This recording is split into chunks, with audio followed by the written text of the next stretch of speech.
One, God gives everyone free will. You cannot force them. You cannot. That's manipulation. When you keep trying to push, we never wanted to control anybody to do anything. We said, make your choice before the Lord. We will go our way.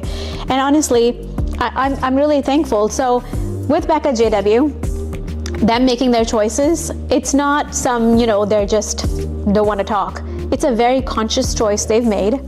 And I'm all about respecting choices and boundaries. Everybody will answer to God. I will answer to God, they'll answer to God. So they will stand before God someday for this choice. And I leave it there. This is my youngest daughter, Rebecca Weiss, and her husband, Jonathan Hello. Weiss. Welcome. Good to be here. Welcome to the table. She's going to be grabbing him the whole time, I can tell you that. But Rebecca Lamb, you were born into an amazing family, I know. Amazing mother. The best. There's a saying, silence speaks louder than words. But when silence comes at the cost of justice, what does it truly mean? Today, we unravel the tangled web of power, money, and secrets surrounding Rebecca Lamb Weiss and her husband, Jonathan Weiss. This story isn't just about one family, it's about influence, faith, and the battle between truth and control. Welcome to today's investigation. Let's dive in. For months, people have been asking, where are Rebecca and JW? Their silence is deafening. But is it fear, loyalty, or something much darker? God gives everyone free will. No one should be manipulated or forced into silence. But when you know the right thing to do and choose not to do it, that is. God gives everyone free will. You cannot force them. You cannot. That's manipulation. When you keep trying to push, we never wanted to control anybody to do anything. We said, make your choice before the Lord. We will go our way. And honestly, I'm really thankful. So with Becca JW, them making their choices, it's not some, they're just don't want to talk. It's a very conscious choice they've made. And I'm all about respecting choices and boundaries. Everybody will answer to God. I will answer to God, they'll answer to God.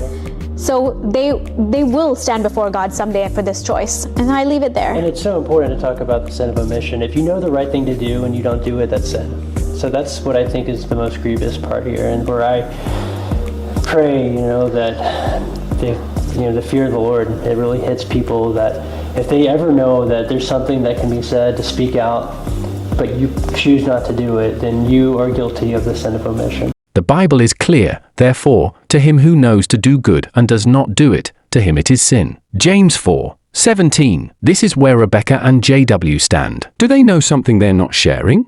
Pete, a relative who worked at Daystar, has been accused of a heinous act against a 5-year-old family member.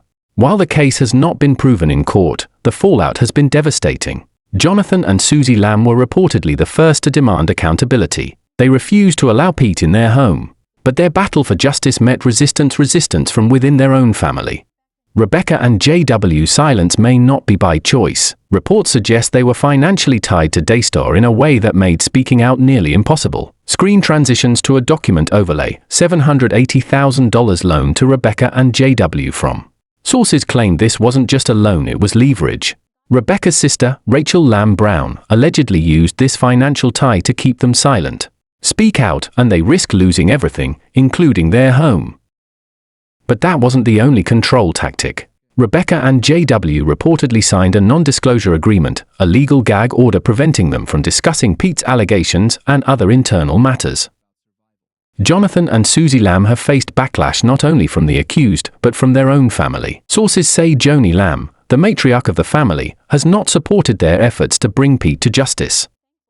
What's happening in the feeds is they're going, where's Rebecca and JW? JW, it's my understanding, wrote quite an impactful letter regarding his concerns.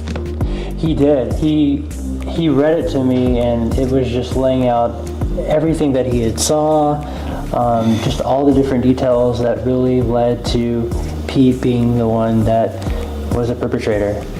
And again, that just showed you how they were standing with us 100%.